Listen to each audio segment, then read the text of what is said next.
নমস্কার বন্ধুরা, চলে এসেছি তুমি যাকে ভালোবাসো পরবর্তী পর্ব 31 নম্বর পর্ব নিয়ে। আশা করি আগের পর্বটা সকলের খুবই ভালো লেগেছে। এই পর্বটাও খুব সুন্দর হতে চলেছে এবং আগামীতে এই স্টোরিটা ঈশা আর অভিকের সম্পর্কটা টানাপোড়েন এবং আস্তে আস্তে সম্পর্কের অনেকটা অগ্রগতি হতে চলেছে। দেখতে থাকুন, অবশ্যই শুনতে থাকুন এবং খুবই ভালো হতে চলেছে। শুরু করছি পরবর্তী পর্ব। ওরা অর্পণ, ঈশা এবং তমালিকা কথাই বলছিল। ওদের কথার মাঝেই শিউলি ওদের কাছে এলো। শিউলির চোখে জল দেখে ঈশা তাড়াহুড়ো করে বলে উঠল, কি হয়েছে শিউলি, তুই কাঁদছিস কেন? আমাকে হেল্প করতে গিয়ে তোমাকে স্যারের কাছে এতগুলো কথা শুনতে হলো ঈশা। তুমি সত্যিটা কেন বললে না? তাহলেই তো স্যার আর এতগুলো বকা তোমাকে দিতেন না। ঈশা শিউলির চোখের জলটা মুছে বলল, ধুর, এই সামান্য একটা কারণে তুই বোকার মতন কাঁদছিস? ওটা কোনো ব্যাপারই না। ঈশা, তুমি তোমার বইটা নিয়ে নাও, আমি এটা রাখতে পারবো না। ঈশা বড় বড় চোখ করে বলল, কেন? দেখ, তুই বইটা ফেরত দিয়ে দিলে খুব খারাপ হবে। আমি আর তোর সাথে কোনো দিনও কথা বলবো না। তুই প্লিজ এটা রাখ। তমালিকাও বলল, হ্যাঁ রে শিউলি, ঈশা এত করে বলছে যখন আর আপত্তি করিস না, রেখে দে। শিউলি ঈশার হাত দুটো ধরে আবেগী গলায় বলল, তোমার মতো বন্ধু পাওয়া সত্যিই খুব ভাগ্যের বিষয় ঈশা। অনেক ধন্যবাদ ঈশা। তমালিকা হেসে বলল, হ্যাঁ, আমাদের ঈশা এরকমই, সবাইকে নিয়ে ভাবে, শুধু নিজেকে ছাড়া, আর এই জন্যই আমরা ওকে এত ভালোবাসি। ঈশা অল্প হাসল। একটু আগের খারাপ লাগাটা অনেকটাই ভুলে গেছে ও। আসলে ঈশা এরকমই, খুব বেশিক্ষণ খারাপটা মনে রাখতে পারে না। কলেজ থেকে হসপিটাল গিয়ে চেম্বার সারল অভিক। তারপর রাত 9টা নাগাদ বাড়ি ফিরল। তবে কলেজ থেকে বেরোনোর পর থেকেই কয়েকটা কথা ওর মাথার মধ্যে খালি ঘুরপাক খাচ্ছে। আসলে অভিক যখন কলেজ থেকে বেরোতে যাচ্ছিল, ঠিক তখনই আচমকা পিছন থেকে একটা মেয়ের গলা শুনতে পেয়েছিল। স্যার, স্যার, ও স্যার, একটু দাঁড়ান প্লিজ। মেয়েটি ছুটতে ছুটতে এসে দাঁড়ালো অভিকের সামনে। অভিক তার দিকে জিজ্ঞাসু দৃষ্টিতে তাকাতেই মেয়েটি বলল, স্যার, আমি আমি শিউলি, সেকেন্ড ইয়ার স্টুডেন্ট। আমার আসলে আপনার সঙ্গে কিছু কথা ছিল। যা বলবে একটু তাড়াতাড়ি বলো, আমাকে আসলে হসপিটালে যেতে হবে। হ্যাঁ স্যার, শুধু 2 মিনিট সময় নেব। আসলে স্যার, আপনি তখন ঈশাকে যে কারণে বকলেন সেই দোষ ও করেইনি। অভিক যখন প্রথম দিন কলেজে ক্লাস নিতে এসেছিল তখন ও শিওর ছিল যে ওর আর ঈশার বিয়ের ব্যাপারটা ওদের ক্লাসের কতজন জানে। তবে সেই দিনই কলেজ থেকে ফিরে ঈশাকে জিজ্ঞেস করে ও জেনেছিল যে তমালিকা ছাড়া এই ব্যাপারটা ওদের কলেজের আর কেউ জানে না যে ওদের বিয়ে হয়েছে। ঈশা তো কাউকেই জানায়নি। তাই শিউলি এখন কথাটা বলার সাথে সাথেই অভিক ঈশাকে না জানার ভান করে বলল, কে ঈশা? ওই যে স্যার, আপনি যাকে বই না নিয়ে আসার জন্য বকলেন ক্লাসে, সেই ঈশা। ও এবার বলো কি হয়েছে? স্যার, আমি আপনাকে এটাই বলতে এসেছি যে ঈশা আপনাকে মিথ্যে বলেছে। ও বই নিয়ে কলেজে এসেছিল। অভিক এবার একটু অবাক সাথে কৌতূহলী হয়ে বলল, তাই নাকি? তাহলে মিথ্যে বলল কেন? আমার জন্য স্যার। আমি খুব গরিব বাড়ির মেয়ে স্যার। স্কলারশিপের টাকায় শুধু ডাক্তারিটুকুই পড়তে পারি। বই কেনার ক্ষমতা আমার নেই, তাই লাইব্রেরি থেকেই বই নিয়ে পড়ি। কিন্তু আজ আমার কাছে অ্যানাটমির বই ছিল না। 2 সপ্তাহ হয়ে গেছে বলে বইটা জমা দিয়ে দিতে হয়েছে। সেটা শুনে ঈশা আমাকে ওর বইটা দিয়ে দিল দিন দুয়েকের জন্যে। অথচ জানেন তো স্যার, আমাদের ক্লাসে কেউ আমার সাথে দুটো ভালো করে কথাও বলে না। আমি তো গ্রামের মেয়ে, তাই আমি যেন ওদের কাছে অস্পৃশ্য। সেই জায়গায় ঈশা সব সময় আমার সাথে কথা বলে, আমার পাশে বসে গল্প করে, আমায় হেল্প করে। তা তোমার সেই বান্ধবী আমাকে এই সত্যিটা তখনই কেন বলল না? শিউলি আলতো হেসে বলল, বোধহয় আমার সম্মানের কথা ভেবে স্যার। আপনাকে আসল কথাগুলো বলা মানেই তো পুরো ক্লাসের সামনে আমার পরিবারের অবস্থা, আমার দরিদ্রতা সব প্রসঙ্গ উঠবে। ও ভেবেছিল তাতে হয়তো আমি কষ্ট পাবো, তাই আর আপনাকে বলেনি কিছু। তবে আমি সত্যিটা আপনাকে না জানিয়ে পারলাম না। জানেন তো স্যার, ঈশার মতো পরিষ্কার মনের মেয়ে খুব কম পাওয়া যায়। অভিক সবটা শোনার পর একটা দীর্ঘশ্বাস ফেলে জিজ্ঞেস করলো, তার মানে তোমার বান্ধবী জানে না যে তুমি আমাকে সত্যিটা বলতে এসেছো? না, জানলে ও আমাকে বলতেও দিত না কো। আচ্ছা ঠিক আছে, তুমি যাও। শিউলি চলে গেল। পুরো সত্যিটা শোনার পর থেকেই অভিকের মাথায় ওটাই ঘুরপাক খাচ্ছে। মাঝে মাঝে ভীষণ রাগ হয় ওর নিজের ওপর। যত ভাবে ঈশাকে হার্ট করবে না, ততই আরও বেশি করে সেটা করে বসে। বই আনিনি তো কী এমন হয়েছিল? পরের দিন যেন মনে করে বই নিয়ে আসে, এটা বললেই তো হতো। সেটা না করে আরও কী সব বলে ফেললো। বাড়িতে ঢুকেই নিজের রুমের দিকে যেতে গিয়েই ও অর্পণের মুখোমুখি হলো। অর্পণ যেন ওর আসার অপেক্ষাতেই ছিল। অভিককে দেখতে পেয়েই ওর কাছে গম্ভীর মুখে এগিয়ে এসে বলল, আমার তোর সাথে কিছু কথা আছে দাদাভাই। যদিও অভিক জানে অর্পণ কী বিষয়ে বলবে, তাও বলল, হ্যাঁ বল, কী কথা? দাদাভাই, তুই কিন্তু আজ ঈশার সাথে ব্যাপারটা মোটেও ঠিক করিসনি। যদিও তুই আসল ব্যাপারটা জানিস না, কিন্তু তাও শুধুমাত্র বই না নিয়ে কলেজে আসার জন্য তুই ঈশাকে যা যা শোনালি, সেটা তোর মোটেই উচিত হয়নি। অভিক তো চুপ করে রইল। তুই কি জানিস ঈশা বই নিয়ে গিয়েছিল? কিন্তু অভিক ওকে থামিয়ে দিয়ে বলল, জানি, আমি পরে শুনেছি। অর্পণ একটু অবাক হয়ে বলল, তোকে কে বলল? ঈশা নিশ্চয়ই বলেনি। তবে কি তমালিকা? না, তোদের ক্লাসের ওই শিউলি বলে মেয়েটা বলেছে। আমি কলেজ থেকে বেরোনোর মুখেই আমাকে বলল। ও, ভালোই হয়েছে, ও না বললেও আমি বলতাম। আচ্ছা দাদাভাই, তোর প্রবলেমটা কি বলতো? এত কী নিয়ে রাগ বলতো তোর ঈশার ওপর? অদ্ভুত কথা তো। আমার কেন ঈশার প্রতি রাগ থাকতে যাবে অপু? বাজে কথা বলিস না অপু। আমি বাজে কথা বলছি দাদাভাই? আর তুই যে ঈশার সাথে বাজে ব্যবহারটা করলি, সেটার কোনো যুক্তি আছে তোর কাছে? তোর আদৌ মনে আছে কি কি বলেছিস তুই ঈশাকে? ওই অ্যালিগেশনগুলো আমার নামে যদি তুই দিতিস তাও মানতাম। আমি না হয় ফাঁকিবাজ, আমি পড়াশোনা নিয়ে সিরিয়াস নই, কিন্তু ঈশা, তুই তো নিজেও জানিস ঈশা পড়াশোনা নিয়ে কতটা সিরিয়াস। ও ওর স্টাডির ব্যাপারে কতটা কেয়ারফুল।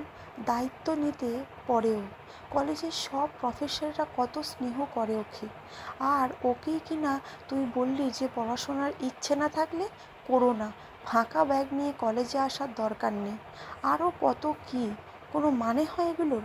সামান্য একটা বই না নিয়ে আসার জন্য কেউ এত কথা শোনায় না দাদাভাই। অভিক তো চুপ করে রইল, কারণ ওর সপক্ষে কিছু বলার মতো নেই। অর্পণ এবার একটা অন্য কথা বলল, দেখ দাদাভাই, আমি জানি না তোদের সম্পর্কটা ঠিক কতটা এগিয়েছে, কিন্তু আমি তোকে একটাই কথা বলবো যে ঈশার মতো মেয়ে খুব কম পাওয়া যায় যে নিজের আগে অন্যের কথাটা ভাবে। ও ভীষণ সরল আর নিষ্পাপ। ওর হাজার খারাপ লাগলেও ও কিন্তু তোকে মুখ ফুটে কাউকে বলবে না সেটা। আমরা কেউ কোনো দিন ওকে আঘাত দিইনি। প্লিজ দাদাভাই, তুইও দিস না। মেয়েটা এমনিতেই মা বাবাকে হারিয়ে অনেক কষ্ট পেয়েছে। অর্পণ কথাগুলো বলে অভিকের উত্তরের অপেক্ষা না করেই চলে গেল। আর অভিক ওখানে কিছুক্ষণ চুপ করে দাঁড়িয়ে থেকে তারপর ধীরে ধীরে রুমের দিকে পা বাড়ালো। ঈশা খাটের ওপর বসে মন দিয়ে পড়ছিল। অভিকের দরজা খোলার শব্দে ও একবার অভিকের দিকে তাকিয়ে আবার নিজের পড়ায় মনোযোগ দিল। অভিক ঘরে ঢুকে একবার ঈশার দিকে তাকিয়ে দেখল। অভিক নিজের ব্যাগটা বেশ শব্দ করেই রাখলো যাতে ঈশা ওর দিকে তাকায়, কিন্তু ঈশা তো তাকালো না। এবার অভিক নিজের ঘড়িটাও খুলে জোরে টেবিলের ওপর রাখলো ঈশার অ্যাটেনশনটা পাওয়ার জন্য, কিন্তু ঈশা এবারেও নিজের বই থেকে মুখ তুলল না। ভাবটা এমন যেন এই রুমেও একাই আছে, অভিকের কোনো অস্তিত্বই নেই। এবার অভিক একটু গলা খাঁকারি দিল, ঈশা, এসির টেম্পারেচারটা একটু কমাও তো, ভীষণ গরম। ঈশা কোনো উত্তর দিল না, শুধু অভিকের কথা মতো টেম্পারেচারটা কমিয়ে দিল। তাও একবারও অভিকের দিকে তাকালোও না। অভিক একটু হতাশ হয়েই ফ্রেশ হতে গেল। কিছুক্ষণ পর ওয়াশরুম থেকে বেরোনোর পর ও দেখলো ঈশা এবার ওর বই খাতা গুছিয়ে রেখে ফোন নিয়ে বসেছে। অভিক ভাবলো এই সুযোগ, এবার ঈশার সাথে কথা বলতে পারবে। কিন্তু কথা শুরু করবে কিভাবে? ঈশা তো ওর দিকে ঘুরেও দেখছে না। অন্যদিক তো ঈশার বকবকানি শুনে অভিক অধৈর্য হয়ে পড়ে।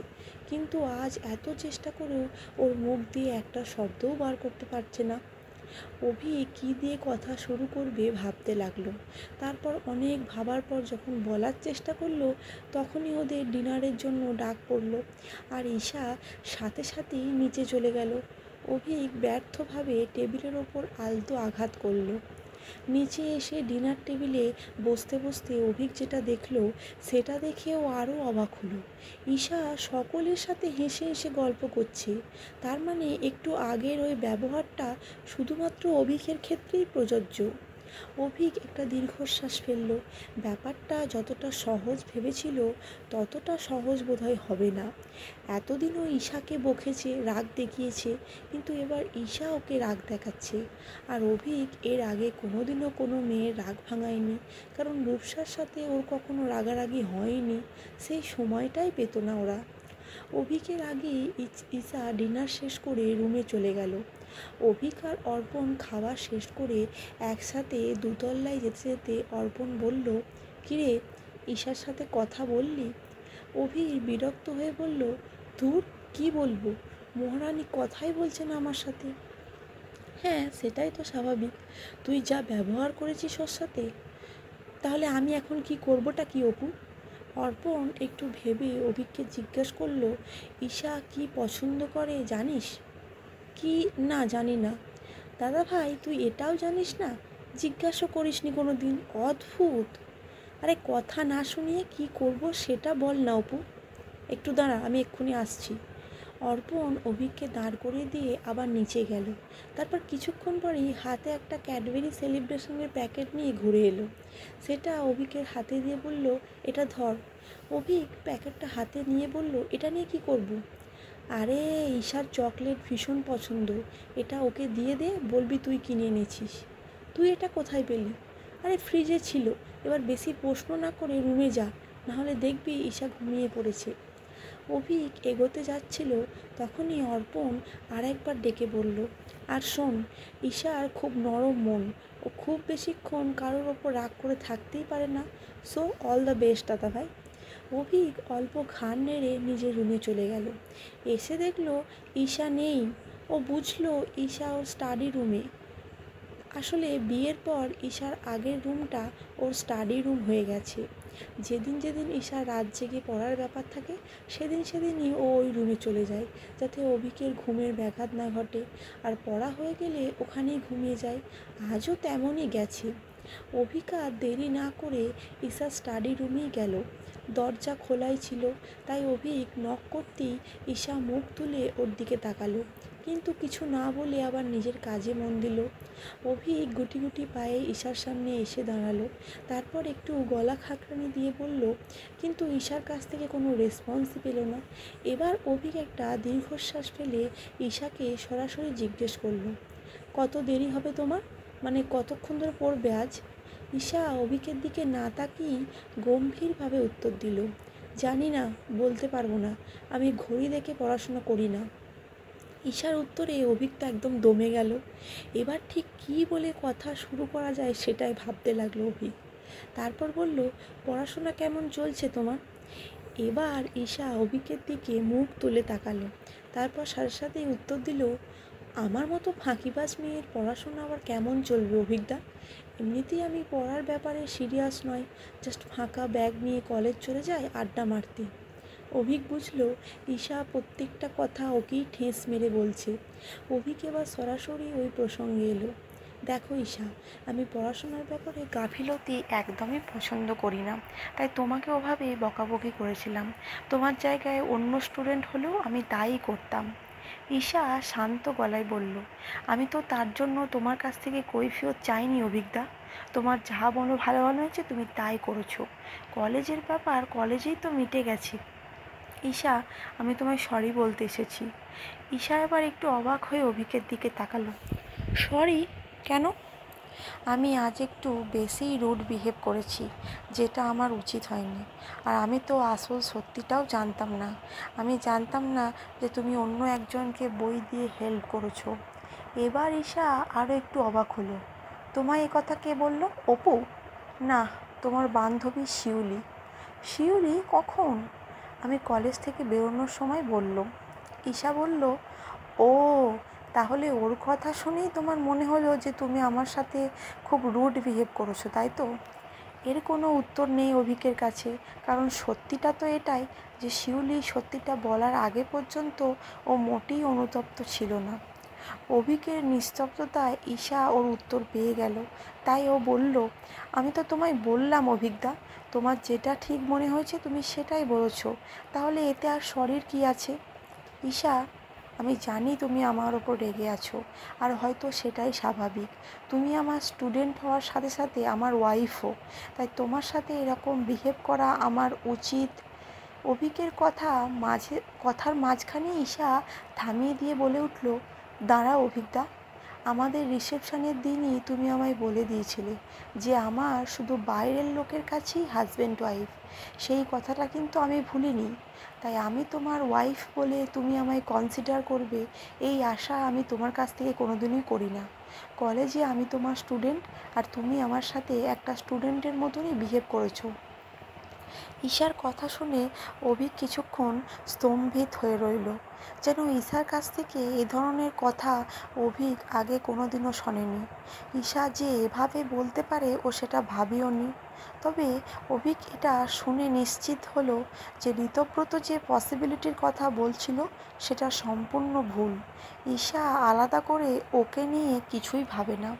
কিন্তু অর্পণ তো বলেছিল ঈশা নাকি বেশিক্ষণ রেগে থাকে না কারোর ওপর, কিন্তু তেমন কোনো লক্ষণই তো অভিক দেখতে পাচ্ছে না। অভিক এবার যাওয়ার আগে ঈশার দিকে চকলেটটা এগিয়ে দিল। এটা তোমার জন্য। ঈশা স্বাভাবিকভাবেই বলল, ও হ্যাঁ, থ্যাংক ইউ, আমি নিজেই একটু পরে ফ্রিজ থেকে গিয়ে নিয়ে আসতাম। পড়তে পড়তে রাতে খিদে পেয়ে গেলে চকলেটটাই আমার ভরসা। যাক, ভালোই হলো তুমি নিয়ে এলে। অভিক এবার হতভম্ব হয়ে বলল, মানে তুমি জানতে যে এই চকলেটের বক্সটা ফ্রিজে ছিল? ঈশা ভুরু কুঁচকে বলল, হ্যাঁ, আরে আমিই তো কলেজ থেকে ফেরার পথে এটা কিনে এনেছি, কেন জানবো না?